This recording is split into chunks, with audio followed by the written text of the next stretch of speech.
और खबरों की शुरुआत महाराष्ट्र से आई अहम खबर के साथ। महाराष्ट्र के चंद्रपुर के दुर्गापुर में एक बड़ा हादसा पेश आया। एक ही खानदान के 6 लोगों की मौत की खबर है। एक की हालत नाजुक बताई जा रही है। इत्तलात के मुताबिक कार्बन डाइऑक्साइड के राब्ते में आने से यह हादसा पेश आया है। बताया जाता है कि कल रात बिजली नहीं थी। इन लोगों ने जनरेटर लगाया और जनरेटर लगाकर सो गए। आज सुबह जब घर का दरवाज़ा नहीं खुला तो मोहल्ले वालों ने इस घर का दरवाज़ा तोड़ा। इस दौरान 6 अफराद मुर्दा पाए गए, जबकि एक की हालत नाजुक बताई जा रही है।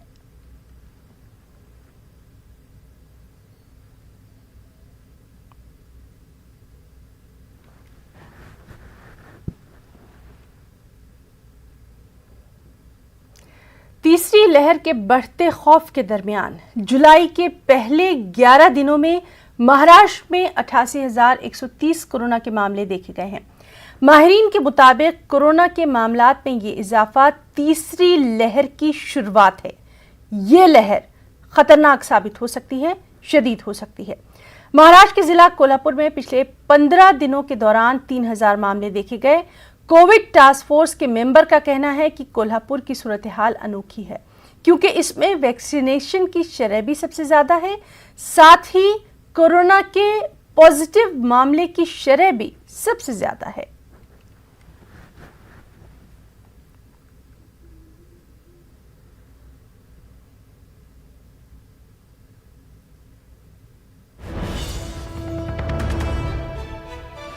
और इस वक्त की अहम खबर आपको दे दें। शुमाल मशरक़ी रियासतों के वज़ीर आला के साथ वज़ीर-ए-आज़म नरेंद्र मोदी की जायज़ा मीटिंग। इस मीटिंग में कोरोना की सूरत हाल का जायज़ा लिया जा रहा है। एक बार फिर से पीएम ने कहा है कि मास्क और टीकाकारी यानी मास्क और वैक्सीनेशन से ही कोरोना कमज़ोर होगा। तीसरी लहर को किस तरह से रोका जाए, इस पर गौर करना होगा। लापरवाही अगर की तो लापरवाही से तीसरी लहर का खतरा बढ़ेगा। एक बार फिर से वज़ीर आज़म ने ये बात कही है कि मास्क और वैक्सीनेशन यानी टीकाकारी बहुत अहम है। शुमाल मशरक़ी रियासतों के वज़ीर आला के साथ वज़ीर आज़म की ये अहम मीटिंग वीडियो कॉन्फ्रेंसिंग के जरिए जारी है, जिसमें उन्होंने कोरोना की सूरत हाल, तीसरी लहर के खतरे के बारे में बताया है कि लापरवाही से कोरोना बढ़ेगा, मास्क और टीकाकारी से कोरोना कमज़ोर होगा। तो बेहद अहम मीटिंग कोरोना की सूरत हाल पर तबादला ख्याल शुमाल मशरक़ी रियासतों के वज़ीर आला के साथ। और एक बार फिर से वज़ीर आज़म नरेंद्र मोदी ने ये बात कही है कि मास्क और टीकाकारी बेहद ज़रूरी है। लापरवाही से तीसरी लहर का खतरा बढ़ जाएगा। लापरवाही बिल्कुल नहीं करना है। इससे पहले भी हमने देखा था कि जब मन की बात प्रोग्राम नश्र हुआ था, उसमें भी वज़ीर-ए-आज़म नरेंद्र मोदी ने यही बात कही थी कि लापरवाही नहीं करनी है। बेहद अहम बात आज उन्होंने कही कि मुल्क में ऑक्सीजन प्लांट भी नस्ब किए जा रहे हैं। तो दूसरी लहर में हमने देखा था कि किस तरह से ऑक्सीजन की कमी की वजह से कई अमवात देखी गई थी। उसी को देखते हुए अब जो तीसरी लहर की बात लगातार की जा रही है, तो इसमें 3 चीज़ें बहुत अहम आज के वज़ीर-ए-आज़म के जो जायज़ा मीटिंग है उस पर निकलकर सामने आई हैं। एक बार फिर से मास्क की बात की उन्होंने, टीकाकारी की बात की और ऑक्सीजन प्लांट्स को लगाया जा रहा है मुल्क के मुख्तलिफ इलाकों में, उसकी भी उन्होंने बात की। साथ ही साथ एक बार फिर से पीएम ने कहा कि लापरवाही बिल्कुल नहीं करना है, तीसरी लहर शदीद हो सकती है। और टूरिस्ट प्लेसेस यानी सयाहती मुकामात पर जिस तरह से वीडियोस वायरल हुए थे, हमने देखा था कि खास तौर पर हिमाचल से जिस तरह की खबरें आई थी, जिस तरह की तस्वीरें सामने आई थी, उस पर भी वज़ीर आज़म की नज़र है। उन्होंने कहा है कि जो सयाहती मुकामात हैं वहाँ पर जो भीड़ देखी जा रही है वो भी तशवीशनाक है। यानी एक बार फिर से वज़ीर आज़म नरेंद्र मोदी ने तमाम लोगों से ये अपील की है कि कोरोना की तीसरी लहर को देखते हुए लापरवाही नहीं करना है, मास्क का इस्तेमाल करना है। साथ ही साथ कोरोना के जो प्रोटोकॉल्स हैं, कोरोना की जो गाइडलाइंस हैं, उनके ऊपर अमल करना है। लापरवाही अगर की तो तीसरी लहर का खतरा बढ़ेगा।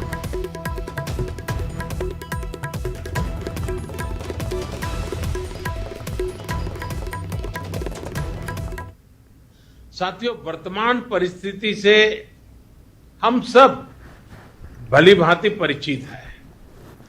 कोविड की दूसरी लहर के दौरान अलग अलग सरकारों द्वारा मिलकर जो सामूहिक प्रयास किए हैं और उसका परिणाम भी दिख रहा है।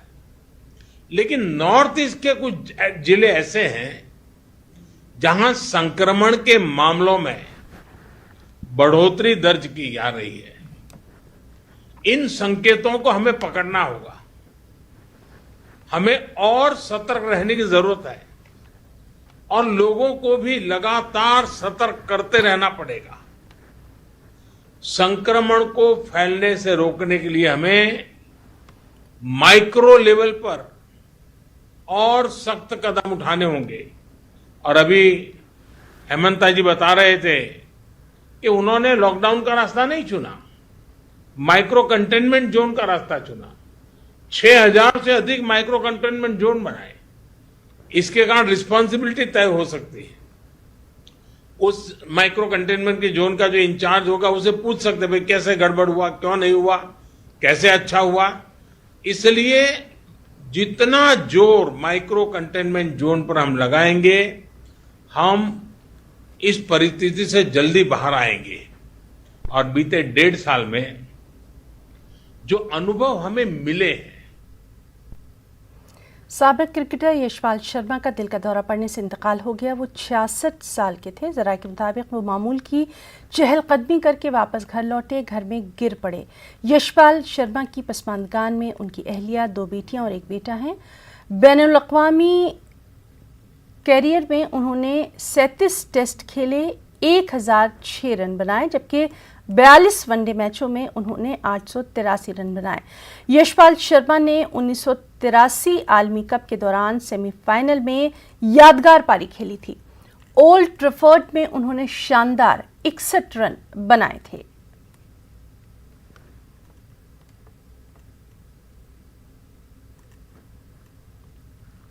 सोशल मीडिया प्लेटफॉर्म पर मखसूस मजहब और फ़िरक़े के खिलाफ नफरत फैलाने और जहर अफशानी करने के मामले में दाखिल एक अर्जी पर सुप्रीम कोर्ट ने समाअत की। अर्जी गुजार ने निज़ामुद्दीन में तबलीगी जमात के इज्तिमा का हवाला दिया था।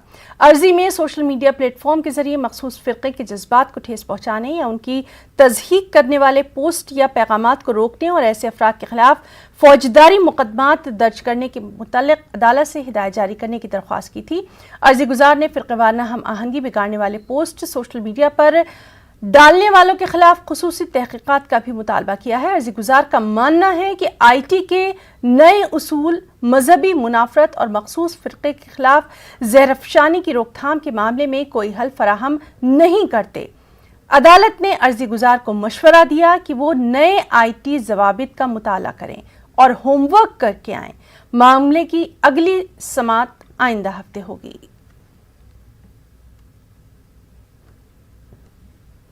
मुल्क में कोरोना की रफ्तार धीरे धीरे कम हो रही है। साथ ही जो कोरोना की वजह से पाबंदियां आयद की गई थी उनमें भी छूट दी जा रही है।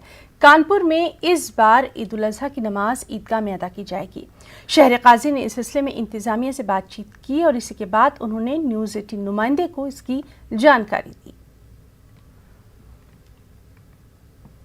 बकरीद का त्यौहार नज़दीक है, लेकिन जिस तरह से त्योहारों को कोरोना ने बदल के रख दिया है, लेकिन इस वक्त कोरोना थमा हुआ है। इसको लेकर शहर काजी कानपुर ने इंतज़ामिया से बात की है। आइए उनसे बात करते हैं कि किस तरह की बात की है। काजी साहब, किस तरह की बात हुई है आपकी त्यौहार को लेकर, नमाज को लेकर, कुर्बानी को लेकर, क्या बातें हुई? नमाज ईद उल अज़हा के सिलसिले में जो हमारी गुफ्तगू हुई है, सोशल डिस्टेंसिंग के साथ नमाज ईद उल अज़हा की ईदगाह में पढ़ सकते हैं, कोई हरज की बात नहीं। अब मिसाल के तौर पर सोशल डिस्टेंसिंग का मतलब यह है कि जैसे कि एक सब में 100 लोग पढ़ते हैं, अब 50 पढ़ेंगे, इसलिए पढ़ेंगे उसमें वहाँ निशानात लगाए जाएंगे, तरतीब बनाई जाएगी ताकि फासले बरकरार रहें, हुकूमत को या प्रशासन को उंगली उठाने का मौका फराहम ना हो। उस अंदाज से नमाज़ पढ़ी जाएगी, नमाज होगी इंशाअल्लाह ईद उल अज़हा में।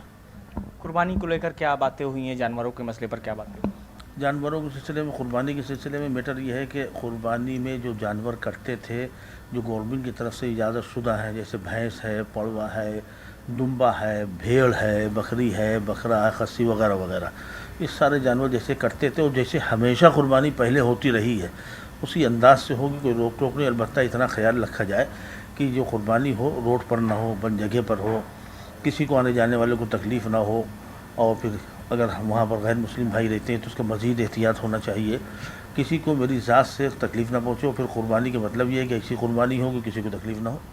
एक चीज़ और कि जिस तरह से अगर यहाँ के बाज़ार की बात की जाए, जो जानवरों की बाज़ार लगती है, कानपुर के आसपास के ज़िले के लोग आते हैं, उसके लिए क्या इंतज़ाम है? आपने कुछ मांग की है क्या कहीं और बाज़ार लगे? हमने बातचीत की है कमिश्नर साहब से खुल करके इस मौजू पर कि जो हमेशा बाज़ार लगती है, इसे नई सड़क है और ये इसका मतलब बाकरगंज है, खलवा है, जाजमऊ है, ये सारी बाज़ारें जैसे लगती थी वैसे ही लगेंगी इंशाअल्लाह। अलबत्ता कुछ जगहों पर भीड़ ज़्यादा होती है, उसकी वजह से मैंने हलीम कॉलेज ग्राउंड के लिए भी कह दिया है ताकि भीड़ कम हो। कुछ लोग अपने हलीम कॉलेज ग्राउंड से भी माल की ख़रीदारी कर लें ताकि आने जाने वालों को दिक्कत ना हो। क्लियर है ये मामला। अलबत्ता एक शिकायत मुस्तकिल बराबर आती थी हमारे पास हर साल कि जो माल गाड़ियों से आता है उसको पुलिस परेशान करती है।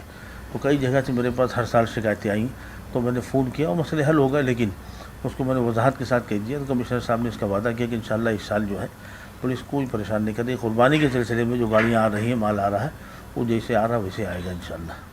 तो जिस तरह से आपने देखा कि कहीं ना कहीं ये खुशी की बात है कि कमिश्नर साहब से जिस तरह से मुलाकात हुई काजी साहब की, उनका कहना है कि इस बार ईदगाह में नमाज़ पढ़ी जाएगी, सोशल डिस्टेंसिंग का पालन किया जाएगा और पूरी तरह से एहतियात बरता जाएगा। कानपुर से संदीप सविता, न्यूज़ 18 उर्दू। ईद उल अज़हा के पेश नज़र बड़े जानवरों की मुंतकली में हायल रुकावटों को दूर करने का मुतालबा करते हुए MIM लीडरों ने वज़ीर दाखिला मोहम्मद महमूद अली से खास मुलाकात की। MIM के अरकान असम्बली अहमद पाशा कादरी और जाफ़र हुसैन महराज ने वज़ीर दाखिला की सरकारी रिहाइशगाह पहुंचकर उनसे इस सिलसिले में मुलाकात की। रुकन असम्बली अहमद पाशा कादरी ने बताया कि चंद तंजीमों के अलावा पुलिस ओहदेदार बड़े जानवरों की मुंतकली में रुकावटें खड़ी कर रहे हैं, जिसकी वजह से ताजिरों को नुकसान उठाना पड़ रहा है। वज़ीर दाखिला ने मसाइल के हल की यकीन दहानी करवाई। महमूद अली साहब वज़ीर दाखिला से उनके दफ्तर लकड़ी के पुल पे मुलाकात किए और ये मुतालबा किए कि बकरीद के ज़िमन में जो जानवरों को रोका जा रहा है उस सिलसिले में उसकी एक्सरी के लिए उनसे ख्वाहिश किए कि हज़ारों रुपए लगा के लोग जानवर ला रहे हैं। जो जानवर बैंड नहीं है लेकिन उसके बावजूद भी रोका जा रहा है, इससे सदर मजलिस नकीब इमदाद असदुद्दीन साहब ने भी मिनिस्टर साहब से बात की थी। तमाम तफसीलात से हमको वाकिफ़ कराया गया। आखिरकार उन्होंने तयसुन दिया। मैं इंशाल्लाह इस ज़िमन में कुछ ना कुछ इक़दाम करके आपको बताऊंगा। तो उनको तवक्को है कि ये जो सिलसिला जानवरों को रोकने का चल रहा है वो बंद होगा और पुरअमन तरीके से लोग अपने जानवर लेके जाएंगे, कुर्बानी देंगे और इंशाल्लाह ईद उल अज़हा पुरअमन तरीके से मनाई जाएगी। हम तवक्को करते हैं कि हुकूमत इस सिलसिले में ताउन करेगी। शुक्रिया। इस वक्त की अहम खबर, न्यूज़ 18 उर्दू की खबर पर मुहर लग गई है। भोपाल से ये खबर है जहां गैस मुतासरा खवातीन की पेंशन मंजूर कर ली गई है। शिवराज काबीना ने इस पर मुहर लगा दी है। 4,500 गैस मुतासरा बेवाओं को अब इससे फायदा मिलेगा। तो अहम खबर न्यूज़ 18 उर्दू की खबर जिस तरह से दिखाई थी न्यूज़ 18 उर्दू ने, गैस मुतासरा खवातीन की पेंशन को मंजूर कर लिया गया है। आज मंत्रालय में जो बैठक हुई थी, जो मीटिंग हुई थी शिवराज काबीना की, उसमें इस पर मुहर लगा दी गई है। इस तरह से अब 4,500 गैस मुतासरा बेवाओं को फायदा मिलेगा।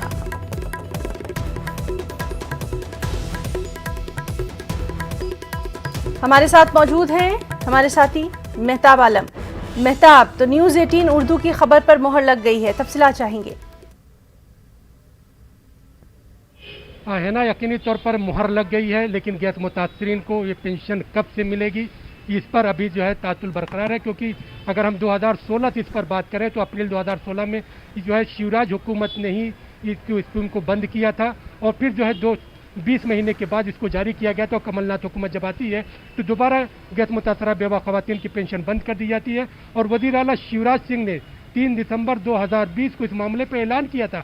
अब आप खुद अंदाज़ा कीजिए कि वज़ीर आला के ऐलान के बाद जब न्यूज़ 18 उर्दू ने 10 जुलाई को खबर दिखाई तो हुकूमत फिर हरकत में आई और आज ये मामला कैबिनेट मीटिंग में पेश किया गया और कैबिनेट ने इस पर अपनी मुहर लगा दी है।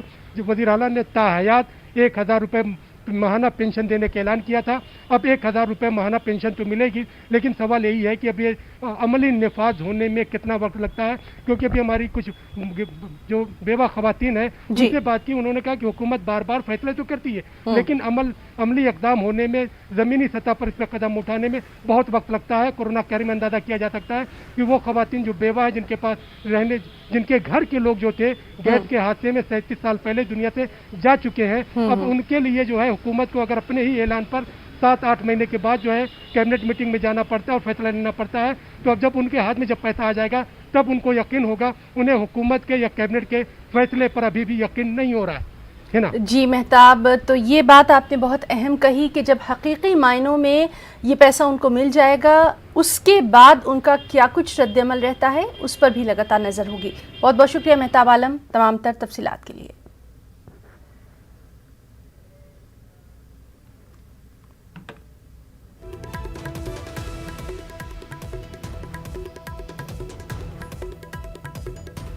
तो इस वक्त की अहम खबर, जिस तरह से हमारे साथी मेहताब आलम बता रहे थे कि न्यूज़ 18 उर्दू ने खबर 10 तारीख को दिखाई थी और अब इस पर मोहर लग गई है। गैस मुतासरा खवातीन की पेंशन को मंजूर कर लिया गया है और इस तरह से अब 4500 गैस मुतासरा बेवा खवातीन को इससे फ़ायदा मिलेगा।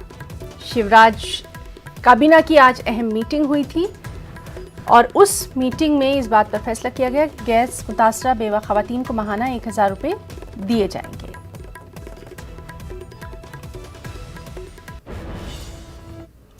चंडीगढ़ में कांग्रेस कारकुनों ने सब्जियों, दूध और ईंधन की बढ़ती कीमतों के हवाले से मरकजी हुकूमत के खिलाफ अनोखा एहतजाज किया। कारकुनान सड़कों पर बैठकर सब्जियां फरोख्त करते दिखाई दिए। एहतजाजियों का कहना था कि एक तरफ जहां कोरोना के सबब लॉकडाउन की मार का सामना है, अब पेट्रोल और डीजल की कीमतों ने आम आदमी की कमर तोड़ कर रख दी है। उनका मजीद कहना है कि सूरत हाल ऐसी है कि अब तो काम काज का कोई नजरिया है और उस पर से लगातार पेट्रोल और डीजल की बढ़ती कीमतों ने उनकी परेशानियों में मजीद इजाफा कर दिया है। उन्होंने मोदी हुकूमत से अपील की कि जल्द अज जल्द महंगाई पर काबू पाया जाए।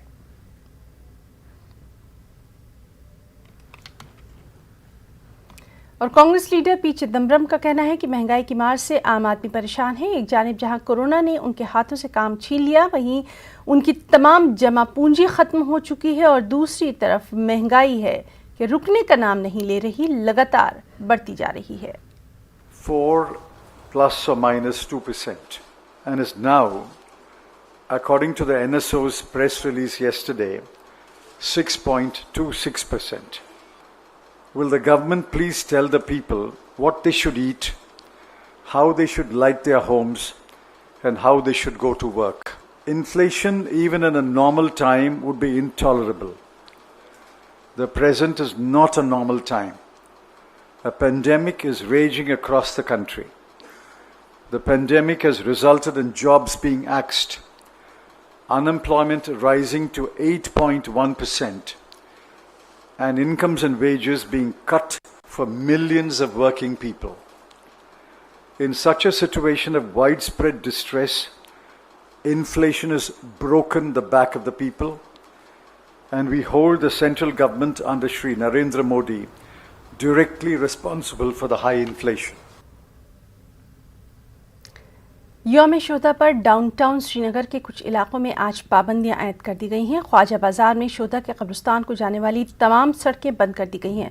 सिक्योरिटी फोर्सेस के एहलकार किसी भी शख्स को नौहट्टा और खानियार इलाकों से आगे बढ़ने की इजाज़त नहीं दे रहे। आज श्रीनगर और आसपास के इलाकों में ज़्यादातर दुकानें और दीगर कारोबारी इदारे बंद रखे गए हैं। अगस्त 2019 से कबल 13 जुलाई को सरकारी तातील हुआ करती थी। यौम शोधा के सिलसिले में सरकारी तकरीबात का एहतमाम किया जाता था, ताहम अगस्त 2019 के बाद से यौम शोधा पर किसी किस्म का कोई प्रोग्राम मुनक्किद नहीं किया जा रहा है।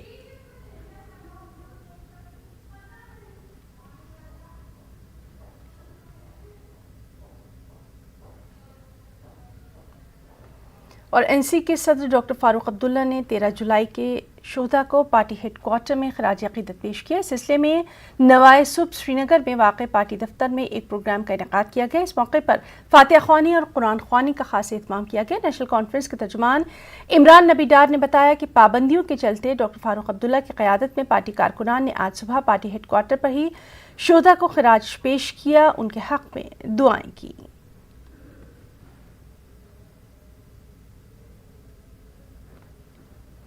दरभंगा पार्सल ब्लास्ट मामले में एनआईए की मैराथन जांच जारी है। इसी के तहत दरभंगा स्टेशन पर लगातार एनी शाहिदीन से पूछताछ की जा रही है। कल एनआईए की 7 रुकनी टीम ने तकरीबन 11 घंटे तक मैराथन पूछताछ की। जराये की माने तो मकामी सतह पर भी मुश्तबा अफराद की गिरफ्तारी हो सकती है।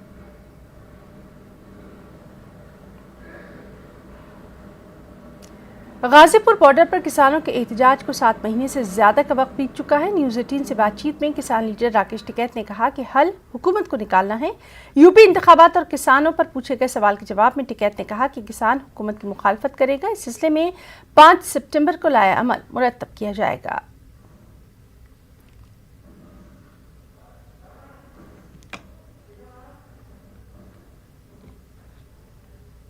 नेटवर्क 18 फेडरल बैंक संजीवनी गाड़ियां पूरे मुल्क में कोरोना वायरस से मुतासरा अजला में गश्त कर रही हैं। वैक्सीन की अहमियत के हवाले से बेदारी लाने की हमारी कोशिशों को आपकी तायद की अशद जरूरत है। आइए एक नजर डालते हैं कि संजीवनी गाड़ियां किन इलाकों में हैं।